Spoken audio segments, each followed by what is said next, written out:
اور کچن میں آ کے دوبارہ کاموں میں لگ گئی۔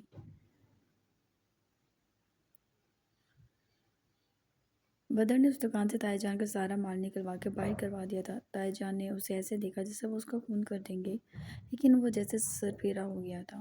اسے پرواہ نہیں تھی۔ اس نے بقیہ پیسوں سے جو عمر کے لیے تھے وہ اس دکان میں مال ڈالا۔ یہ مال بہت اڑا تھا، لیکن اس نے اپنے بل بوتے پر کچھ کرنے کی ٹھان لی تھی۔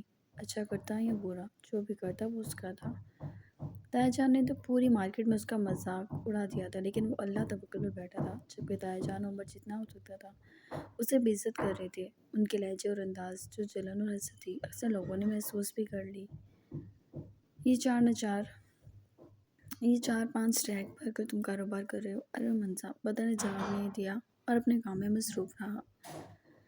ارم نے گور کر اسے دیکھا۔ اس کے پاس اتنا بھی مال ڈالنے کے پیسے آئے کہاں سے؟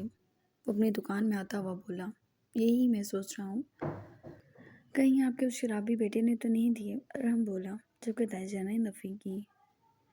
نہیں، وہ اسے منہ کیوں لگائے گا؟ اپنی بیوی کو لگا چکا ہے۔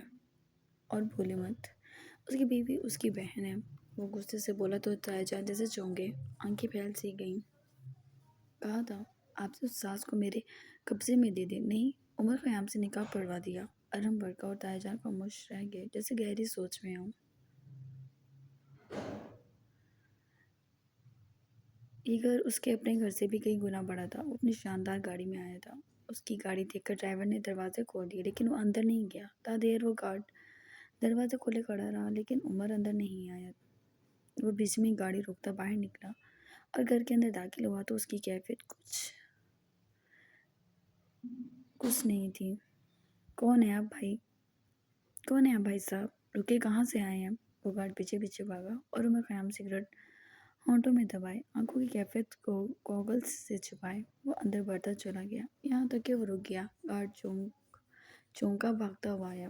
صاحب جی، آپ کو اندر جانے کی اجازت نہیں، اجازت مانگی بھی نہیں، جا کے اندر کہو عمر خیام آیا ہے، وہ بولا اور لون کی دوسری طرف مڑ گیا۔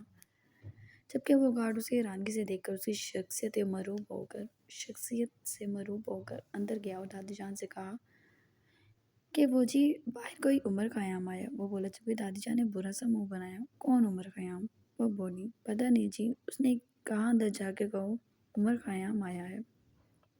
لو بولا، اب ہم کیا جانے کون ہے عمر خیام، کہو بعد میں آئے، وہ بولی، جبکہ اچانک کچن سے ایزا اپنی اور دادی جان کی چائے لے کر آ گئی تھی۔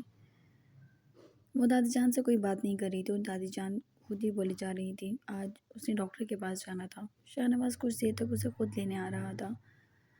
اس کا دل جیسے کسی مٹھی میں جکڑا ہوا تھا، لیکن وہ بے حس ہو جانا چاہتی تھی، اتنی بے حس کہ اس کا واقعی ایک وجود باقی رہ جائے۔ جذبات بچے ہی نہ، وہ قاتل ہی تھا۔ اس نے فہیم کو مار دیا، اپنے بچے کا قتل کر رہا تھا، اور وہ کیا کر سکتی تھی؟ پیغام تو ایسے بھیجا ہے کہ پرائم منسٹر ہو۔ ایزا نے توجہ نہیں دی۔ تو جی کہہ دوں، شاہ صاحب آئیں گے تو آنا۔ لو بولا، یہ سوچنے والی بات ہے، میں نہیں جانتی تو میرا شاہ عمر خیام کو کیوں جانے گا؟ ایزا کے ہاتھ سے ایک دم کپ چھوٹا اور چمکدار فرش پر چائے چاروں سمت پھیل گئی۔ عمر بھائی، لبوں میں نام کو دہراتی وہ اس چائے پر اپنے سرخ قدموں کے نشان چھوڑتی، اس کپ کی کانچ ہی چبھن کو نظر انداز کرتی باہر کی سمت بھاگی۔ ارے کہاں جا رہی ہے تو؟ کون ہے یہ عمر خیام؟ کون سا عاشق آ گیا اب تیرا، جیسی پاگل ہو گئی ہے؟ یا اللہ، ابھی تو کوئی خوشخبری سنی تھی، ہائے ہائے کرتی وہ اسے کون سی خود پہ اٹھی۔ ایزا باہر بھاگی اور عمر نے محسوس کیا اس کے پیچھے کوئی ہے، اور وہ مڑا تو شاید ہی اسے سال بعد دیکھا تھا۔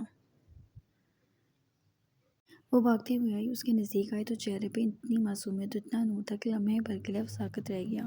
وہی نور جو اسے ساس کے چہرے پہ دکھتا تھا، جس کی وجہ سے وہ اس سے متاثر ہوا تھا، وہی پاکی اسے اس کے چہرے پر دکھی، اس کی آنکھ سے بہتے آنسو۔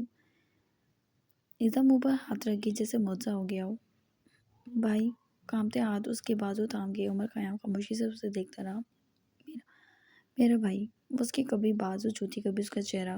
ہائے ہائے، غضب خدا کا، یہ کیا نام ہے محرم سے لپٹ گئی ہے یہ آوارہ، یہ منحوس۔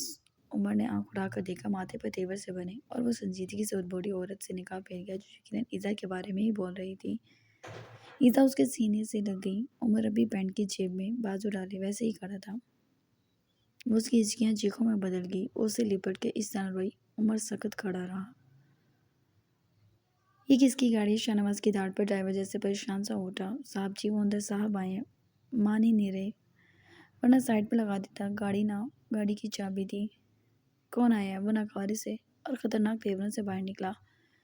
جی وہ کوئی عمر خیام ہے، گارڈ نے کہا، اور شاہنواز نے جھٹکے سے گارڈ کی صورت دیکھی، پھر گاڑی کی سمت دیکھا، اور پھر وہ جیسے اندر بھاگا تھا۔ وہ اندر داخل ہوا تو اندر کا منظر عجیب تھا۔ اس کی بیوی عمر خیام کے سینے سے لگی کڑی رو رہی تھی، وجود میں چونٹیاں سی لگی۔ وہ 2 قدم آگے بڑھتا کیزا کی باز گشت پر رک گیا۔ کہاں چلے گئے تھے بھائی آپ کہاں چلے گئے تھے؟ بھائی مجھ پر ظلم ہوا ہے، بھائی میں کہیں نہیں بھاگی تھی، سب نے مل کر جھوٹ بولا، آپ سے جھوٹ بولا تھا، کیا میری شکل کبھی نہ دیکھیں مجھے، میں نہیں ہوں ہماری ماں جیسی۔ نہیں بھائی میں نہیں ہوں۔ اس کا بس نہیں چل رہا تھا، وہ ایک سانس میں بولے، اتنا چیخے کہ عمر کو اس پر یقین آ جائے، جو بت کی طرح اسے دیکھ رہا تھا۔ جبکہ دوسری طرف شاہنواز کی دنیا پہلی بار اس کی آنکھوں کے آگے گھوم اٹھی۔ اسے لگا قدموں سے زمین کا کھسکنا، صحیح معنی میں اس کو کہتے ہیں۔ ایزا عمر خیام کی بہن یعنی ناز کی بیٹی تھی۔ وہ اپنے ہی قدموں پر لڑکھڑا گیا۔ گارڈ نے اس کو سہارا دیا۔ سر آپ ٹھیک ہے؟ گارڈ بولا۔ ہاں۔ وہ نہ سمجھی سے اسے دیکھنے لگا، یوں لگا ہوا میں وجود ریزہ ہو گیا ہو۔ وہاں کے چپک کے ایزا کو دیکھنے لگا، جیسے واقعی اسے دیکھنا چاہ رہا ہو، جیسے آج سے پہلے اس نے کبھی ایزا کو دیکھا ہی نہیں تھا۔ اور وہ جیسے سن ہوتے دماغ سے وہیں کھڑا دیوار کا سہارا لیے سامنے دیکھتا رہ گیا۔ ایزا اس کے قدموں میں بیٹھی تھی، عمر اسے دیکھ رہا تھا۔ میرا یقین نہیں کریں گے نا اس چیز کی، اگر ماضی کو اٹھا کے پلٹتے تو ایزا اس وقت عمر کو دنیا کی سب سے چھوٹی لڑکی لگی، لیکن اگر اپنے دل کی کیفیت کو دیکھتا تو وہ شوق تھا۔ شوہر کہاں ہے تمہارا؟ اس کے اس سوال پہ ایزا نے اس کی جانب دیکھا۔ اعتبار کی کوئی بات اس کی آنکھوں میں نہیں تھی، سنجیدگی سے پوچھا۔ ایزا نے آنسو صاف کیے کر کے ارد گرد دیکھ کر شاہنواز دوری نظر آ گیا۔ وہ اور عمر نے اس کی نگاہ کی سمت دیکھا۔ وہ اس کی بہن سے 15 سال بڑا تھا۔ عمر اس کے قریب جانے لگا اور شاہنواز کو لگا اس وقت یہ سب برداشت کرنا اس کے لیے دنیا کا سب سے بڑا کام ہے۔ عمر اس وقت اس تک پہنچتا کہ وہ وہاں سے دوبارہ مڑا اور اس نے گاڑی ریورس کی۔ شاہنواز کے ہاتھوں کی کپکپاہٹ حیران کن تھی۔ وہ شخص تھا جو اپنے سامنے کسی کو کھڑا نہ ہونے دے، اور عمر خیام کا سامنا اس وقت نہیں کر پایا۔ عمر بھی وہیں رک گیا، کیونکہ شاہنواز قریب آنے سے پہلے ہی چلا گیا تھا۔ اس نے مڑ کے ایزا کو دیکھا جو بے بسی سے اسے دیکھ رہی تھی۔ دوبارہ آؤں گا، فاصلے سے ہی کہہ گیا۔ سچ کہیں، ایزا اس کے قریب آ گئی، سرخ نگاہیں اور بے چینی انگ انگ سے عیاں تھیں۔ میں نے اپنی بات کا کبھی کسی کو یقین نہیں دلایا، وہ سخت لہجے میں بولا۔ مجھے یقین ہے، وہ جلدی سے بولی۔ موم کی ڈیتھ ہو گئی ہے، عمر نے سامنے جھولتے درختوں کو دیکھتے ہوئے اسے اطلاع دی۔ ایزا اپنے پاؤں میں لگے زخم کو دیکھنے لگی۔ اچھا ہوا، اس نے اتنا ہی کہا، زندگی میں کبھی ان کی شکل نہیں دیکھی میں نے۔ اچھا ہوا مر گئی، کیونکہ اگر دیکھ لیتی تو شرمندگی ہوتی کہ میں ان کی اولاد ہوں۔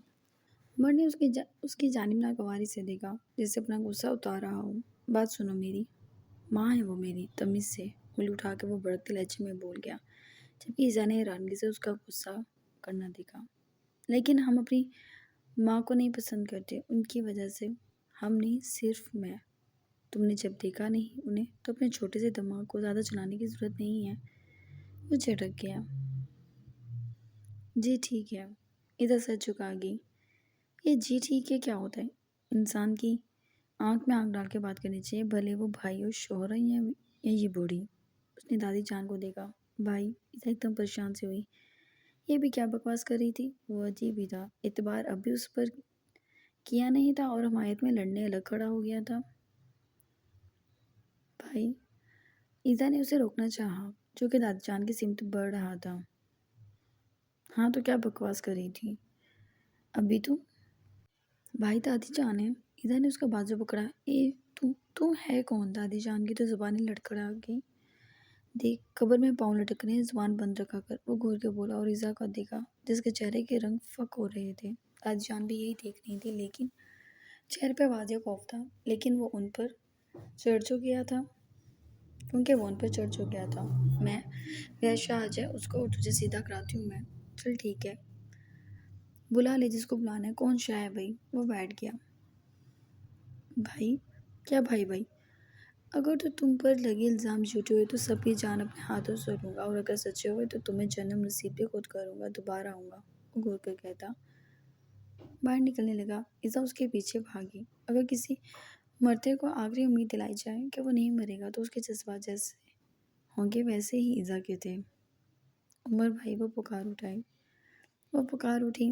وہ مڑا، سنجیدگی سے اسے دیکھا۔ ایزا پھر سے اپنی آنکھوں سے آنسو نکلتے نہ روک سکی۔ عمر کچھ دیر اسے دیکھتا رہا اور پھر مڑ کر نکل گیا۔ ساس کے علاوہ یہ دوسرا شخص تھا جس کے آنسو برداشت سے باہر تھے، لیکن یہاں سے نکلتے آج ایک بات تو طے تھی، کہانی واقعی وہ نہیں تھی جو دکھائی جا رہی تھی۔ وہ پرسوچ سا ڈرائیو کرنے لگا۔